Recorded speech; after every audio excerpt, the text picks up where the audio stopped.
Hey, Stuart here. I want to show you my Tarptent Aeon lithium. The one I took on the quiet hike. It's one of my new favorite pieces of gear. It's not a review. I'm not a reviewer. I'm just going to show you what it's like, set it up, and make a few points about my experience with it. And I hope you, well, I hope if you're considering it, it helps. Let's get started.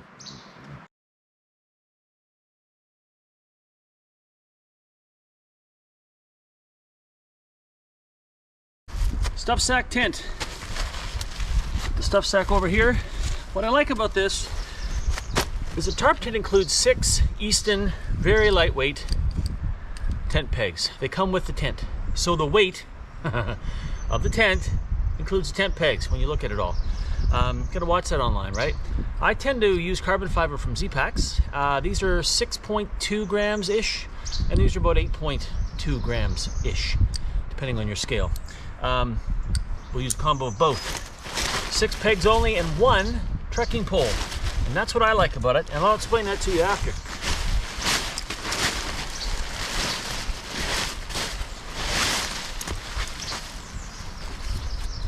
Want to make sure your line locks are not too tight and that your tent poles will allow some give.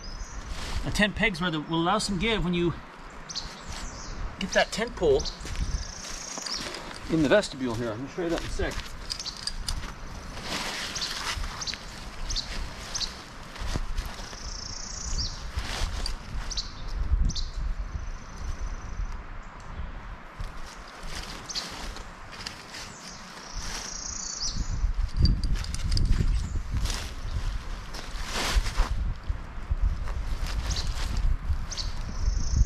So your typical 4 corners.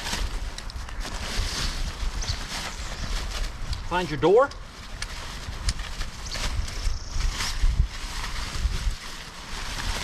Mine wasn't closed, so this is making it a little more difficult. Find your door, bring your trekking pole in. Boom, your tent's up. That's the truth, your tent's up. I'm gonna grab the cameras, I'm gonna take you around the back and show you one more thing, then I'll give you a little tour of some of the technology that's in this tent. Obviously it's a single person Dyneema composite fiber.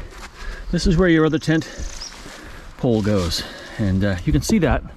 Just try to get this in the ground here. You can see that it's a carbon fiber strut. This is highly engineered. I love it. Absolutely love it. So now I'm going to go around and just tension my line locks. I'm not setting this up tonight to sleep in it, or I'd be a lot more fussy.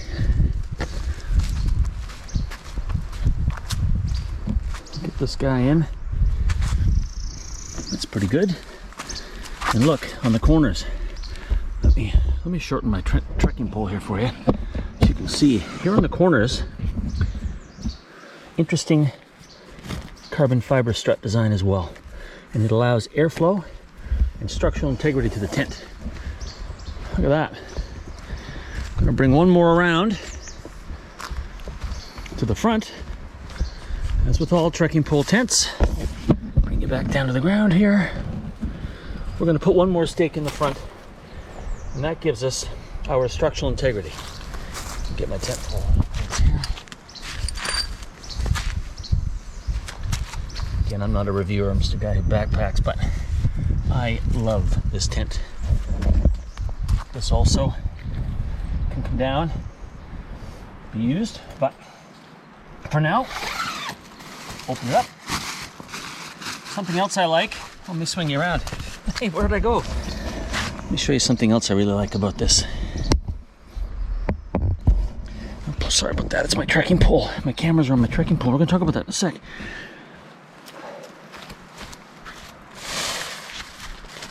Look, magnetic closures. So for example, if I do this, all I do is bring this magnet around and it sticks just like that. No twist ties, no twisting and loops and all that stuff, which I don't know about you, but I tend to have a lot of problems making those stay in place. This magnetic system is, well, fantastic. There, I'm in business.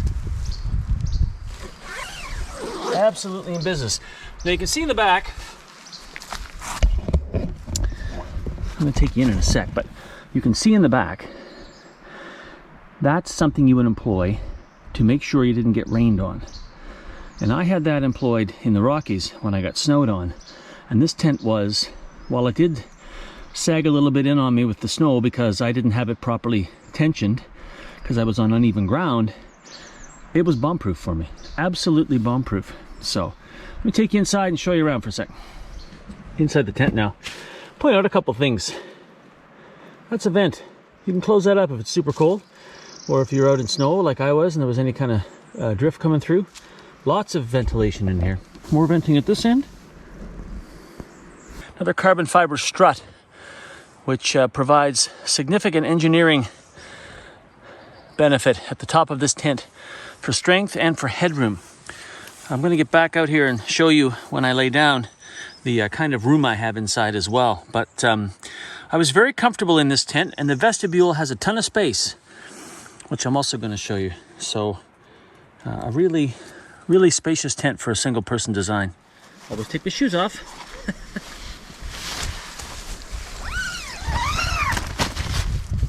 Lots of room. Look at that. I'm almost 6'1", and I don't feel claustrophobic in here whatsoever. Like I said, there's a little breeze today. There's good airflow coming from all sides of the tent, including the ends. And I'd love a little more headroom. I'm just being fussy. I would love those Z-Packs type pulls here. That would make it perfect. But really, for the weight of it, and I'm going to talk about the specs here in just a couple minutes. This is an outstanding tent, engineered brilliantly. And look at this. I'm up.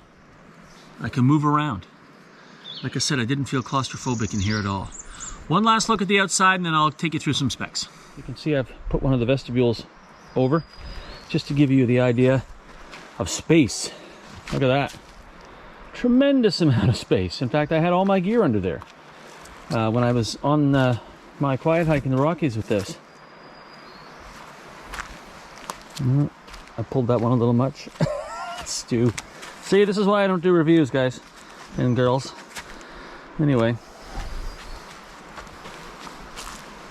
Tarptent Aeon Lithium. One of my favorite tents. And it will get a lot of use, hopefully. Of course, the tent being easy to set up is one thing, but how is it to actually pack back up on a cold morning in the mountains? Well, let's just take a little clip from the quiet hike, instead of me doing it again here now for you, bumbling around in the woods. Here's a clip from the quiet hike, how quickly I was able to pack this tent up in the Medicine Tent campsite on the South Boundary Trail.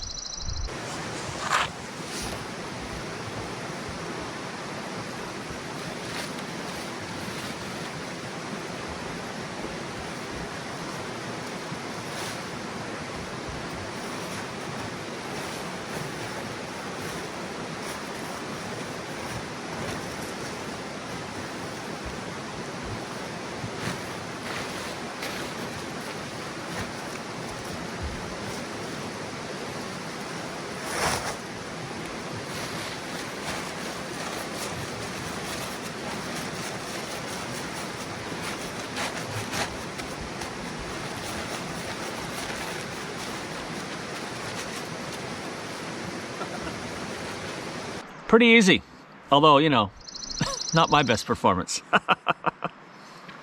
So a little comparison with the Z-Packs duplex that I also have. First of all, the Z-Packs tent has a double vestibule, and I like that. I like it because I can store my gear on one side and have easy access to get out on the other side. A little more headroom, but again, it's a weight thing. The downfall, not the downfall, that's a terrible thing to say. The downside of the duplex tent is that it requires two trekking poles.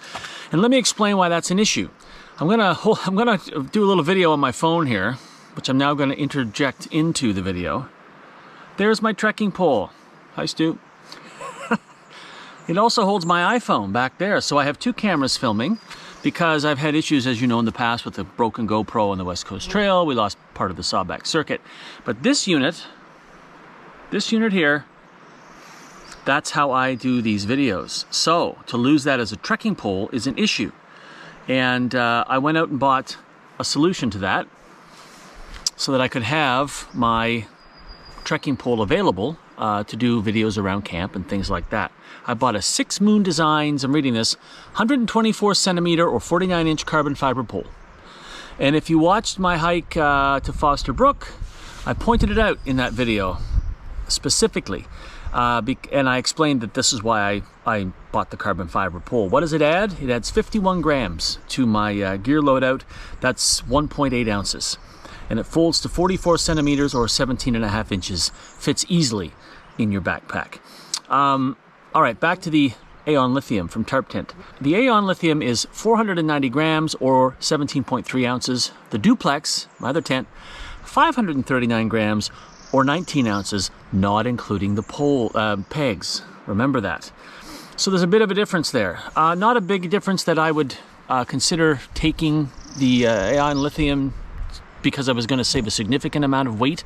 It's got to do with space and, you know, maybe the kind of hike I'm on and those sorts of things. And I do like the fact that Tarptent includes those Easton very lightweight tent pegs. Very, very helpful. I'm going to put up some other specs here. I'm flashing them on the screen, height inside, all of that kind of stuff. Here are the specs. Take a good look.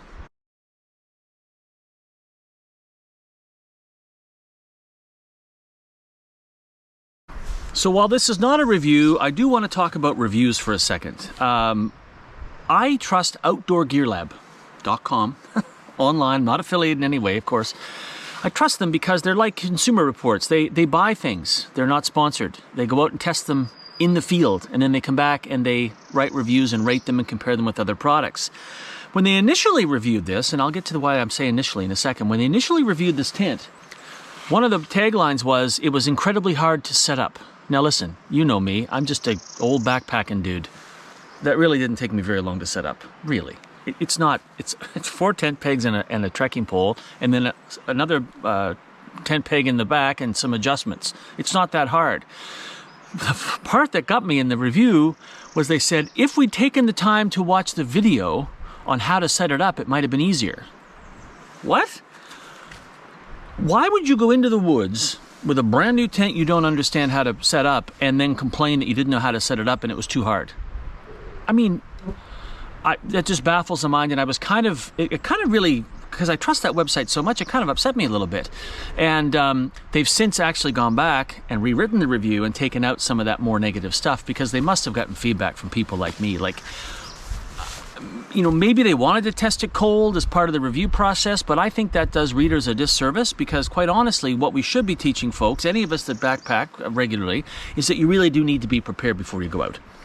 You shouldn't take new gear out that you have no idea how to use. What if it rains? What if it snows? You could put yourself in danger.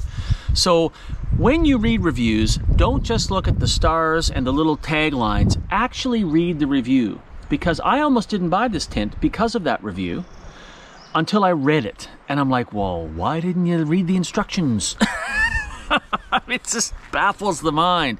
All right, last thing I want to say, the owner of Tarptent himself helped me get this tent in a hurry. No, of course he wouldn't know who I am. I'm nobody. But the point is, the ownership of that company, Tarptent, is hands-on, and they care about their customers. Because I said, look, I've got this opportunity to do this hike. I've really dialed down my weight. Is there any way you can rush this to Canada? Because he's in the States, right?